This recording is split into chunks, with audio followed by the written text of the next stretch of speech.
Hello, welcome everyone. Tonight I'll be talking about how time series databases have kind of different challenges than relational databases, and specifically how IRONdb solves some of these at scale. So I'm Fred Moyer. I'm a developer evangelist for Circonus. I've got my own time series data set here, my daughter, taking pictures every 6 months. It's kind of nice to look back through them. So what does a developer evangelist do? I'm an engineer who goes out and talks to other engineers. I'm not a salesperson. I've been hacking Perl, Postgres, Apache, Go, and C for about 17 years. Well, everything except Go. That's only been around a few. I run another monitoring group in San Francisco, Monitor SF. I've used a lot of monitoring solutions, mostly driven by the pain of running large-scale web services. I've used Nagios, Zabbix, Graphite, Grafana, Datadog, and also Circonus. So, what's a time series database? It's a database optimized to track events or metrics over time. Some of those popular formats are counters, gauges, and distributions. Those were popularized by Etsy in 2011 with the advent of StatsD. Time series databases have some different needs and challenges than relational databases, in that these events don't have relations to each other. You can use a relational database or a NoSQL database to store time series data, but you're going to see some inefficiencies and some different behavior compared to databases that are designed to store time series data specifically. You know, they have different challenges at scale, and when I say at scale, I mean a situation where you've got a data set larger than fits in RAM. If you can fit your entire metrics data set into one box, congratulations, life's going to be pretty easy for you. But if not, you've got to start scaling out with nodes, distributed. And once you get into a distributed system, you're subject to some of these problems. And a couple of these are governed by the CAP theorem, which I'm sure several people have heard of. There's data safety. It's a problem common to all distributed systems. How do you deal with failures in a distributed system? How do you deal with data that comes in out of order? Is anyone here familiar with Cal Kingsbury's work with Jepsen? He's AFER on Twitter. He's called himself a data safety engineer. He's got a great blog series called Call Me Maybe, which he takes these time series and relational databases, and he wrote a load tester enclosure called Jepsen, and it runs it on like a 48-core machine or something, and basically beats the crap out of these databases and sees how they fail. You know, and from that he can demonstrate like, hey, it fails this way in relation to the CAP theorem. It loses availability, it loses consistency, and really gets into detail about those. Another big challenge is data storage. How do you store enormous epic volumes of data with high precision so that you can go back in time and run statistical analysis on these? I'll give you a hint. Storing averages alone just doesn't cut it. You lose fidelity and the ability to go back and run coherent statistical analyses on these. There's the read versus write performance struggle. When you're pulling in data at high ingest rates, that also means, you know, at some point you're going to have to get that out and display it to the user. How do you pull out a year's worth of data and display it to the user in under a second so that they can view what's been going on over the past year? And how do you do that while maintaining the fidelity of the data set? And then there's the problem of how do you deal with big analyses over data sets that are too large to move? I'm sure everyone here has dealt with, say, oh, I'm just going to, you know, I've got my Postgres database with a billion rows. I'm just going to export that and plug it into, you know, a BI system. And you try to do that, and you're sitting there, and you're like, well, it's been taking a while, and based on the number of rows I've done so far, it's going to take me about 3 weeks. So that's an additional challenge when dealing with really large sets of data at scale. And also dealing with that is, you know, in today's world, when we have data sets that large, often we've got data scientists on staff who want access to that data, and they really know what they're doing.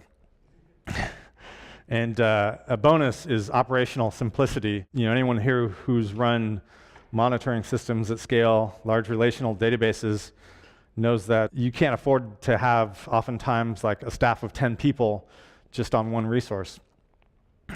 And that also involves making your data sources hard to screw up. Who here has typed in a delete clause in a relational database and hit enter before they put the where clause in there? Me? Depending on your transactional model and your keyboard speed, Control-C doesn't always save you. So I'm going to talk about a brief history of IRONdb.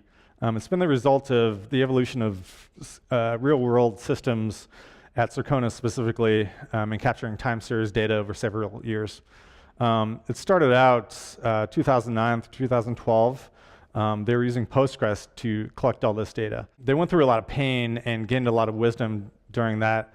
And in 2011, they decided, you know what, Postgres can kind of handle it, but we really need to build our own database.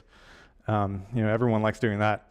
So they developed one called Snoth, which are these two pink figures on here. They're a couple Muppets. I'm sure everyone's heard the song, Mana Mana. Mana Mana. There we go. My daughter loves that video. If you want to watch the full story, there's a SurgeCon video on it. But around 2017, the beginning of this year, they spun out the back end of Circonus, which was Snoth, into IRONdb. So some of the challenges that they ran into with the Postgres implementation, the biggest one was data storage volume.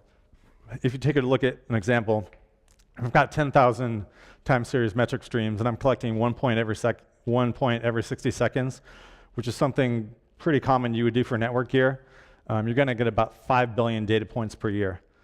Now, in a Postgres database, that took up about 500 gigabytes just for 10,000 metrics, which is not a lot.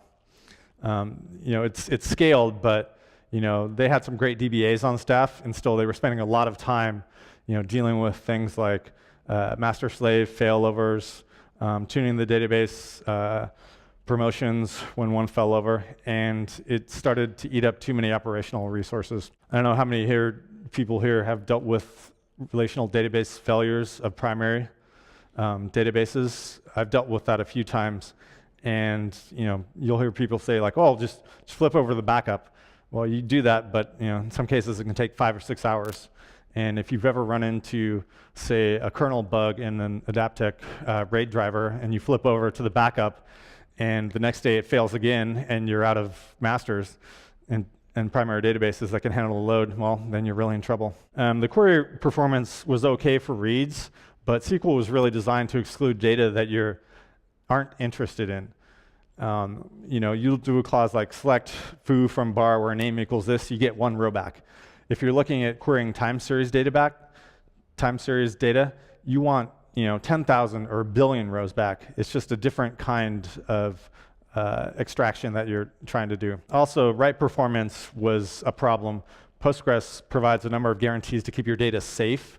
That's kind of one of its major advantages is your data is safe. There's other databases out there, MySQL, which is not always so safe, but those guarantees come at a cost. And what it came down to was the operational cost of running Postgres was just too much. So they decided to develop Snoth to address these problems. And kind of the 3 problems they identified at the time that they wanted to design Snoth around were data storage, data safety, and the IOPS problem. They looked at several possibilities, Mongo, React, Open TSDB, HDFS, Cassandra, and said, well, we should never write our own until we need to, and we have a coherent set of design criteria that we're going to approach this problem from. So there's data storage. Can it store the volume of data you needed? Most of those solutions failed on that aspect. There's data safety, which is very important. If you put the data in, will you get it back out?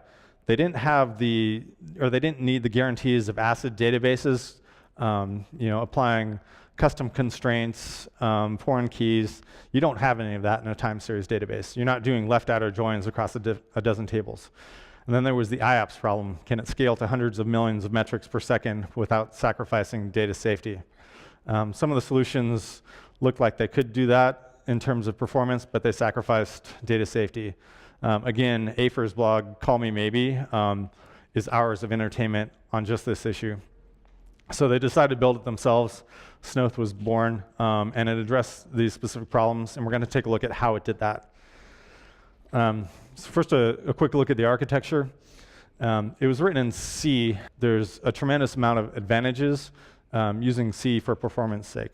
There's a lot of disadvantages too, but if you're going to build something really performant and really scalable, it's a great choice. They did that also because you can achieve optimizations with C, especially with memory allocation, that it's not really possible with higher level languages, even with the advent of like Go and Rust. They had set it up so that you could have, in this example, a 4-node cluster. Each node has part of the data set, and they had, assuming you have a replication factor of 2 here, you have one piece of data on each node. And also, you've got metric streams localized and pinned to nodes. So what that means is, if I'm writing, duration of web request X, it's going to be stuck to, say, node 3, so that when I have to go back and query that data, I'm only pulling from one node. I don't have to grab that data from a number of different nodes. Now, if you're doing more complicated statistics that require different metrics, you're going to end up going to several nodes. For now, we're working on something that allows you to localize the groups of metrics. An architecture like this also ensured that there was no single point of failure. And the way that different metrics were assigned to nodes was with the SHA-256 hash, using consistent hashing. So IRONdb is Graphite compatible metric storage. It compresses the data, numeric data, using LZ4. It doesn't do that for text and histogram data, which it also supports. For each numeric data point, it's actually storing 7 points. It stores the metric, cardinality, the average, the derivative, the variance, and the counter in the variance. And the reason it does that is that because it's storing each of those for each data point, it can reconstruct that data in high fidelity when you have to go back and run historical queries, even when you have it rolled up. So that's something that's not possible if you're just storing the metrics itself. And another way that they attacked the data storage issue was via storing distribution data in actual histograms, not just percentages. So data is stored in a log linear histogram, which basically stores a count of points for each 10th power in 10 separate bins. So I'll have, from 1 to 10, I'll have 10 separate bins, and I'll store the data, I'll store a count in each of those bins. And what that allows me to do is store a very compact representation of the data. And from that, I can go back in history, and I can calculate percentiles from that very effectively. That's not something you can do if you're just storing percentiles themselves. We also store millisecond-based data for 4 weeks. That allows operators to go back and really look at something fine-grained that happened recently. Another issue of solving the data storage issue is rolling up data. It can be rolled up dynamically. We do it at 1 minute, 30-minute, and 12-hour intervals. And it's similar to, I think you may have seen that in something like RRD. But that's done to correspond to the most common user interface views. And this crosses over into the read-write performance issue a little bit, in that, if I've got a year's worth of data, how can I pull that up into a graph and display it in less than 1 second rollups? And then there's the second hard problem, data safety. How do we solve that one? Well, we write data to multiple nodes, and we write data to multiple disks on each node. On each node, it's got mirrored disks for redundancy, but this is kind of a representation of how that's handled. But we can also do that at a data center level. You'll notice that nodes 2 and 1 are in zone 2, and 3 and 4 are in zone 2. So those nodes are replicated across each data center, meaning that an entire data center can be lost and there's still a copy of the data. But really, the big thing that was approached to solve the data safety issue, and this goes back to AFER beating up every single database out there with Jepsen, was making operations commutative. And so what does that mean? Well, who's familiar with the CAP theorem here? Okay, it says that, you're always going to get a partition, so do you want availability or consistency? And that's a factor of dealing with data that when you require data to be ordered. Well, in the case of when Snoth was designed, it was designed to be order independent. So you could, say, apply A and then B, and the result would be the same as applying B and A. So essentially, we were able to avoid issues related to the CAP theorem, and we didn't need a consensus algorithm, which is a very difficult problem to solve. To look at the gory details of this, go see Kyle Kingsbury's work. How do other time series databases attack this issue? With consensus theorems, consensus algorithms. Dalmatner is a popular one in Erlang. That uses React Core. It's written in Erlang and uses multi-Paxos. Datadog is rumored to use Cassandra. I don't know for sure which is Paxos. Graphite doesn't use a consensus algorithm, so beware of that. InfluxDB, it's written in Go, uses Raft. OpenTSDB, Zookeeper Zab, and Riak uses multi-Paxos. This is, again, this is a big problem to solve, and that the way we've attacked that with IRONdb is just to avoid it entirely through the use of commutative operators. OpenZFS is another component of the stack. It allows you to do checksums on data blocks and do repairs while reading. It's got a couple of neat performance features, like if it will read the checksum of a block, and if it goes to write it and the checksum is unchanged, it'll just skip it. So you get a little bit of performance out there. But anyone out there who's used ZFS, I know that guy has. He can talk to you about the benefits of it. It's a really solid file system. There's the read versus write performance struggle. We pull in a ton of data over an extended time frame. If we want to present that to the user, we've got to do so in a manner that's much quicker than we took it in. So if we want to get a year's worth of data, how do we read that very quickly? The answer is data compression. OpenZFS provides us LZ4 compression at the file system layer and rollups. If you've ever tried to look at something like several months worth of data in Zabbix, you can see this problem. I've used Zabbix at a previous job, and it was infuriating to just sit there, to wait for minutes for graphs to render. That's not something that you need to have in a time series database. That's totally unacceptable to end users. There's the problem of too large data sets. If you've got billions, in some cases trillions of rows, you just can't move it.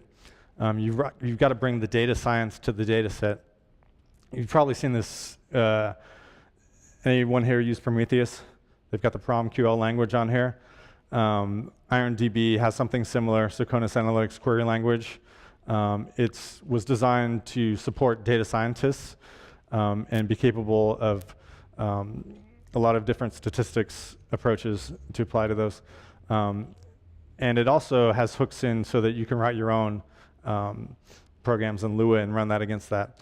Because what we found is a lot of times the power users, they need extensions like that, and they'll bring the innovations to us, and then we can incorporate that into the database. Operational simplicity, how do we tackle that? Not only should it be easy to use, but it should be difficult to screw up.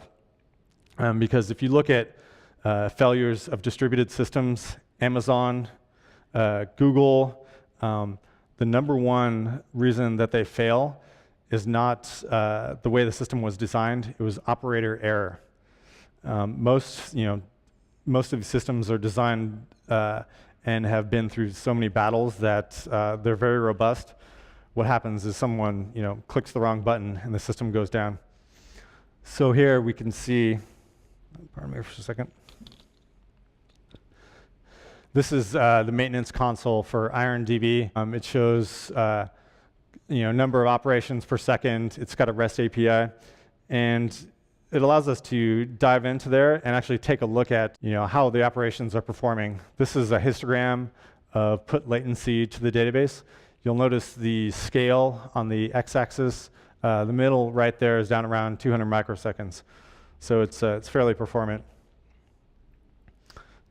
This allows you to monitor a number of the nodes, but also here's kind of the main view, which I tried to demonstrate with diagrams earlier. You've got basically a ring of all the nodes and showing the hashing of each node. So another question people have for me about this, given we've been able to solve those problems, is how do you visualize the data?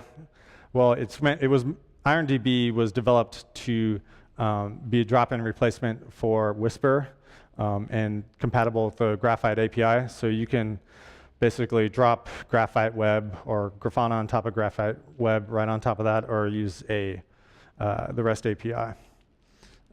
It's pretty fast. These are some benchmarks we did earlier this year. We like to think that really turning to solving the data safety issue with commutative operations is partially responsible for that, and that we don't have a consensus algorithm getting in the way. We have made a number of performance optimizations to it since then. What else are we looking at in the future? Metrics 2.0 compatibility, stream tags. OpenTSDB has that, Prometheus has that. I believe there's a PR which just merged that to Graphite Web. Really, if you want to get a sense for it versus other time series databases, and if you want to go write your own, you've just seen all of the difficult problems you have to solve. Feel free to try it out. You can get a license for free that gives you 25,000 metrics. I expect everyone here, now that they've seen these challenges and gotten a few clues on how we've solved them, to go out and write their own, because that's the thing to do. Thanks, Brad. Thanks. Thank you. Thank you.